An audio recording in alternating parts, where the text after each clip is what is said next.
नमस्कार दोस्तों, मेरा नाम रोहित गुप्ता और आप सभी का स्वागत है हमारे YouTube चैनल पर। और आज हम लोग बात करने वाले हैं, पिछली क्लासों में हम लोगों ने देखिए डिस्कशन कर रखा था, आपके सामने क्वेश्चंस लिखा हुआ है कि हम लोगों के सामने कि अगर किसी भी एंगल, ये आपके सामने ट्रायंगल यहाँ पर दिया हुआ है। लास्ट क्लासों में हम लोगों ने ट्रायंगल के विषय में कंसेप्ट पढ़ा था और आगे कंसेप्ट हम लोग और पढ़ेंगे कि अगर हमारे पास कुछ ऐसा ट्रायंगल दे रखा है, ठीक है, तो उसमें हम लोग कौन सी प्रॉपर्टी लगाएंगे कि ये रहा आपका कॉन्सेप्ट। ठीक है, इस कॉन्सेप्ट के विषय में हम लोगों ने लास्ट वीडियो में चर्चा कर रखा था।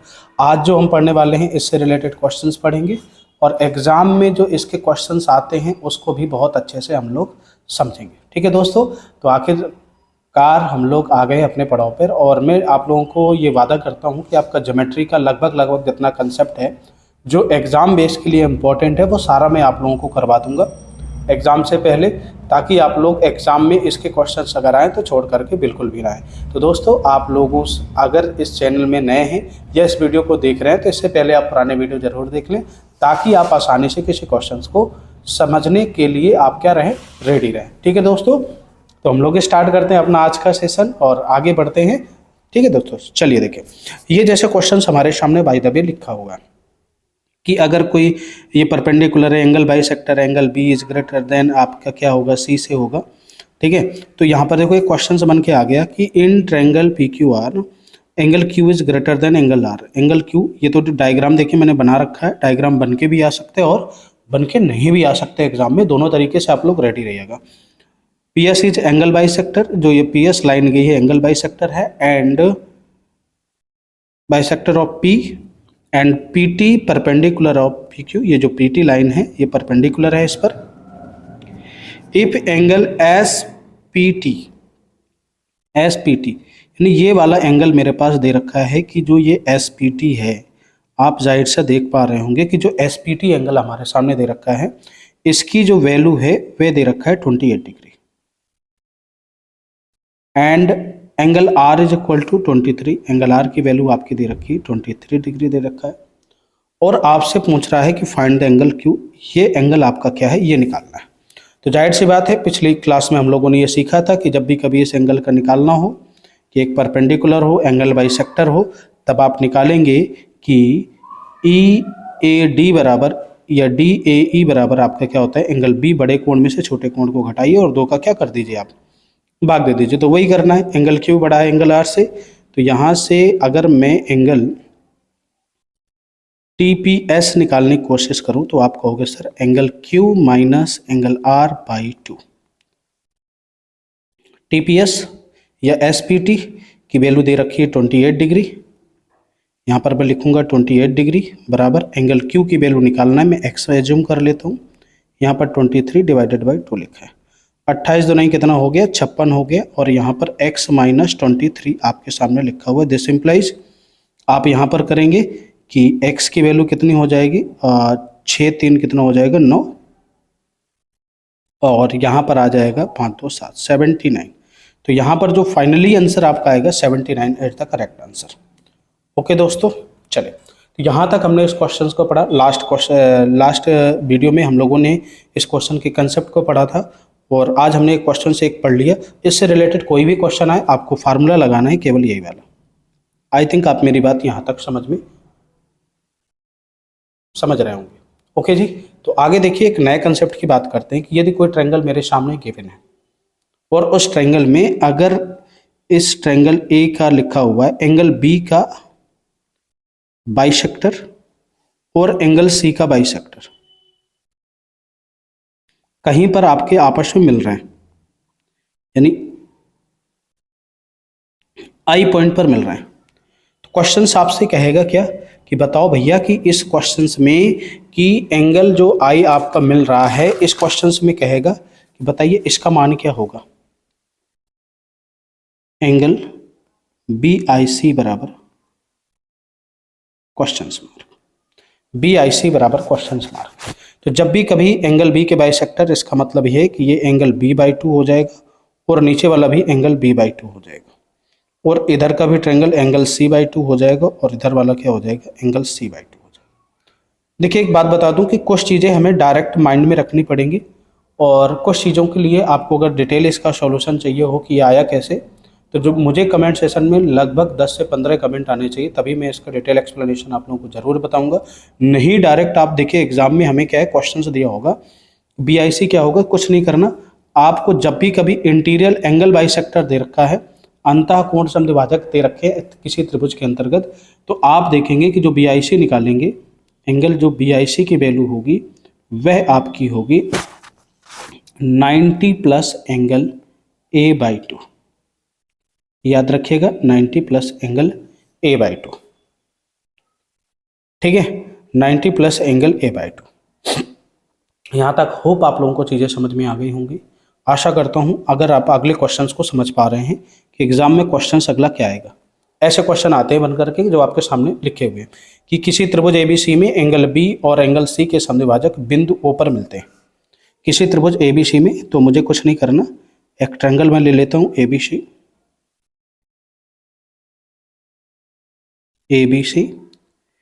एंगल B और एंगल C के समद्विभाजक, ये एंगल बाइसेक्टर है।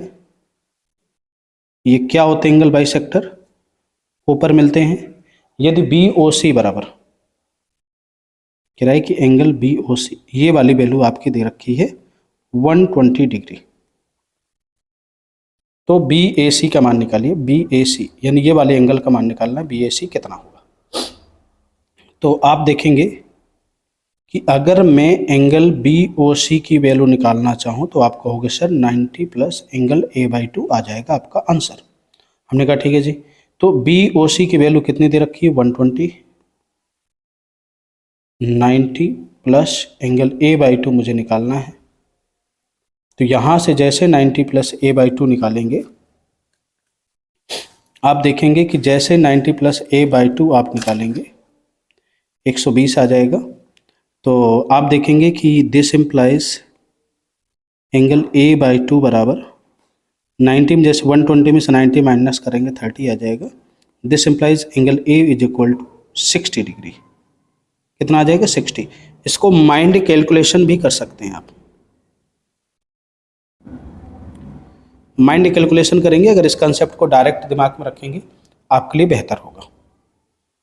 ठीक है जी। अच्छा, आगे अगर आपके सामने देखिए कोई क्वेश्चंस आ गया कि त्रिभुज का इंटीरियर एंगल बाइसेक्टर आपके सामने दे रखा है, तो वो तो ठीक है। अगर किसी त्रिभुज में आपके सामने, ये त्रिभुज आपके सामने लिखा हुआ है, इस त्रिभुज को मैं थोड़ा सा यहाँ पर ले जाता हूँ, यहाँ पर, और इस त्रिभुज की अगर मैं बात करूँ, इस त्रिभुज को आगे की तरफ बढ़ाया जाए, एक्सटीरियर एंगल बाइसेक्टर अगर आपके मिलते हैं, ये सामने लिखा हुआ है, तो एंगल बाइसेक्टर बी का ही रहेगा और इधर कितना आ जाएगा सी का बाइसेक्टर।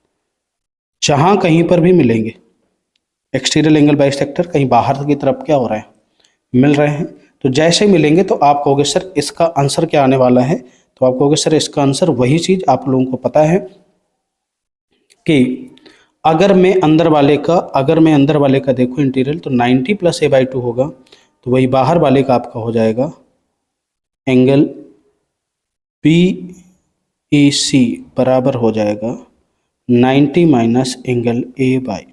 डायरेक्ट याद रखिएगा, काम की बात है। ठीक है। अगर ये क्वेश्चन दे रखा है आपके सामने, angle A is equal to दे रखा है 44 और एंगल बाइसेक्टर आपके B कहीं पर E पर जाकर के मिल रहे हैं, तो आपसे कह देगा एंगल BEC बराबर क्वेश्चन मार्क। तो आप क्या करो, कुछ नहीं करोगे, 90 में करोगे 44 माइनस 2 कर दोगे, तो 90 माइनस 44 यानी 22, और 22 90 में से जैसे ही आप 22 को माइनस करोगे तो 68 आपका क्या आ जाएगा, फाइनली आंसर देखने को मिल जाएगा। आई थिंक आप लोगों को यहाँ तक चीज़ें समझ में आ गई होंगी। एक बहुत ही ज़बरदस्त कंसेप्ट आप लोगों के सामने लेकर आ रहा हूँ, उस कंसेप्ट को समझिएगा। बिल्कुल कंसेप्ट पर बात करेंगे, कोई इधर उधर बात नहीं करेंगे, कंसेप्ट समझिए। फॉर एनी क्वाड्रिलेटरल, अगर हम किसी एक त्रिभुज की बात करें, किसी एक सिंगल त्रिभुज की बात करें, अभी तक चतुर्भुज की, अभी तक हम लोगों ने क्या किया कि जो एंगल बाइसेक्टर किया वो त्रिभुज के अंदर किया। अगर अब हमारे पास कोई ऐसा आ जाता है कि चतुर्भुज के अंदर एंगल बाइसेक्टर करते हैं, इधर बी का एंगल बाइसेक्टर है, ओ पर मिल रहा है या पी पॉइंट पर कहीं पर मिल रहा है, तो आपके सामने क्वेश्चन आ जाएगा कि एंगल ए पी बी बराबर क्या होगा। तो कुछ नहीं करना, जिनके बाइसेक्टर जा रहे हो उनको आप छोड़ दीजिए, जिनके बाइसेक्टर जा रहे हो उनको आपको क्या कर देना है, छोड़ देना है। और ऊपर वाले जो ये डी और सी है, एंगल डी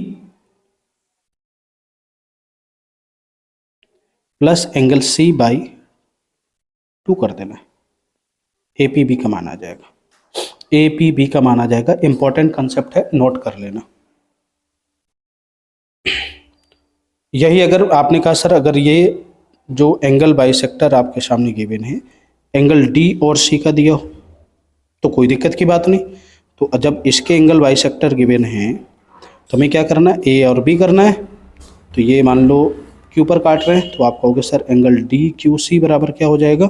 तो हमें कुछ नहीं करना, वही angle A plus angle B by 2 हो जाएगा। आप एक चीज़ मेंशन करेंगे कि इसका मतलब हो गया angle D plus angle C by 2 और ये पी का मतलब हो गया angle A plus angle B by 2। अगर मैं इन दोनों एंगल को जोड़ने की कोशिश करूं यानी angle P plus angle Q जोड़ूं तो आप देखोगे फाइनली टच क्या निकलेगा। यहाँ पे मैं लिखे दे रहा हूँ angle A plus angle B plus angle C plus angle D और डिवाइडेड बाई 2। और ये चतुर्भुज के चारों कोणों का योगफल कितना होता है, 360 होता है। 360 डिवाइडेड बाई 2 180 डिग्री। अगर किसी चतुर्भुज में यानी अगर किसी चतुर्भुज के दो सम्मुख कोणों का योगफल, अगर किसी चतुर्भुज में if the sum of the opposite angles of quadrilateral then we can say that the quadrilateral is cyclic quadrilateral यानी चक्रीय चतुर्भुज है। कैसा है, चक्रीय चतुर्भुज। आई थिंक आप लोगों को मेरी यहाँ तक की बात समझ में आ गई होगी। ये सारे कॉन्फिडेंस के साथ मैंने ये सारा कंसेप्ट आपके सामने लिख रखा है। और ध्यान दीजिएगा, ये बहुत बड़ी बात है कि ये एक साइक्लिक क्वाड्रिलेटरल का मतलब होता है कि इसके ऊपर एक सर्किल आप बना दोगे तो सर्किल क्या है, साइक्लिक क्वाड्रिलेटरल जैसे बोलते हैं, चक्रीय चतुर्भुज। आई थिंक दोस्तों आप लोगों को मेरी ये वीडियो अच्छी लगी होगी और आप लोगों को अगर मेरा पढ़ाया हुआ कंटेंट बढ़िया लगता है, एक कंसेप्चुअल चीज़ें हैं, तो अपने दोस्तों में इसको शेयर जरूर करें। एंड दोस्तों मिलते हैं नेक्स्ट वीडियो में। Thank you for watching.